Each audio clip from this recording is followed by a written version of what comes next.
The second to last episode of Cowboy Bebop, The Real Folk Blues Part 1, which sets us up for The Real Folk Blues Part 2, which is the very last episode.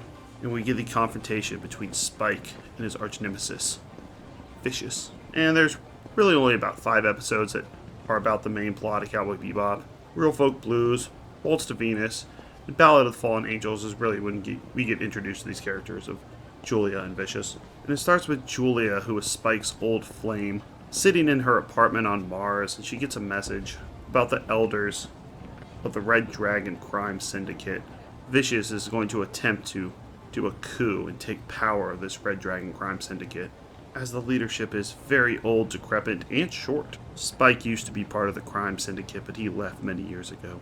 And then we see Vicious burst into a room and shoot up the place, and then the lights come on, and we see that the elders actually set him up. They knew he was going to try to pull off this coup, and they arrest him. Faye is off on her own adventure, though we will see her later in the episode. She meets up with Julia, and Ed has already left the Bebop crew. Spike is told that after Vicious tried to pull off this coup, the Red Dragon Crime Syndicate is going to track down anyone who was even a previous associate of the Syndicate and kill them, which means him, even though he had nothing to do with this coup. So they send assassins to come get Spike and make sure no one's talking to the cops. Julia meets up with Faye Valentine and knows that she's with Spike and Jet on the Bebop ship, and tells Faye to relay a message to Spike and to meet her at their special place. Spike, who's usually of a real cool demeanor and acting like nothing bothers him, tells Jet that he misses Julia and wants to meet up with her again.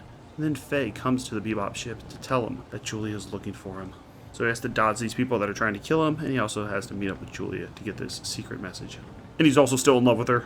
They also do this nice sequence where in Battle of the Fallen Angels, when Spike was stabbed by Vicious and he shot him at the same time, he fell out of this cathedral, and they had the beautiful flashback sequence. They go over some of those parts and explain them. It shows a time where Vicious and Spike were actually partners instead of enemies like they are now. It showed a time where Spike and Julia were in love and together in a relationship. And then it shows him leaving all this behind and becoming a space bounty hunter. So this episode really feels like it could have come after number 5, Battle of the Fallen Angels, or at least after Waltz for Venus. So things look quite hopeless for Vicious. The crime syndicate has him kidnapped because he tried to kill him. They chain him up to this wall, and they're about to execute him through firing squad. But of course, he has a trick up his sleeve. Vicious would always walk around with this vulture on his shoulder in typical bad guy style. Well, the vulture isn't with him anymore, but it comes crashing through the roof and starts dropping bombs on the syndicate, and Vicious is able to finally take over. He kills the 3 remaining leaders, who put up not much of a fight because they're super old, and as I mentioned, really short. They don't even look like they should be leading this thing. And now he's in charge of the syndicate. He's officially pulled off his coup. Now Spike goes to Mars to meet up with Julia, and it ends there. They meet up in a graveyard, and she pulls a gun on him and aims it right at him. Ends on a cliffhanger. It'll continue in the Real Folk Blues too. I'm going to give this episode an 8 out of 10. It is one of the highest rated episodes. Most people give it a 9, but I think this really sets it up for the conclusion. They're getting all the pieces in place. People have to go to Mars. Vicious has to officially pull off his coup, which he's been trying since the beginning of the series. So we get a more serious tone, which I like, especially with Ed gone. It's a lot bloodier than other episodes. Anytime Vicious comes into the scene, he's slicing necks and throats and stabbing people. But it is, as I said before, a setup for the last episode.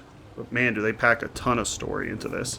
And I'm pretty neutral on whether this series should have been less episodic, because the episodic episodes, I don't even want to call them filler, because they're really not filler. They're so good.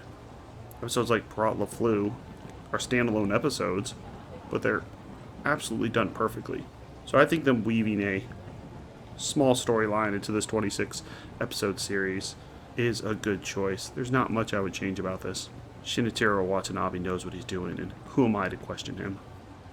Obviously this episode is essential viewing. Maybe one day I'll do a video on why so many anime only get one season, 26 episodes, which is quite a lot of episodes. In America, it seems like seasons like 13 episodes, but still, only 26, doesn't get renewed. A lot of them just do it that way. Occasionally you get like a One Piece that has 1,000, or Bleach, but Cowboy Bebop was set up to be exactly one season, and we only got a movie after this, and a crazy Netflix reboot. that was live action and quite bad.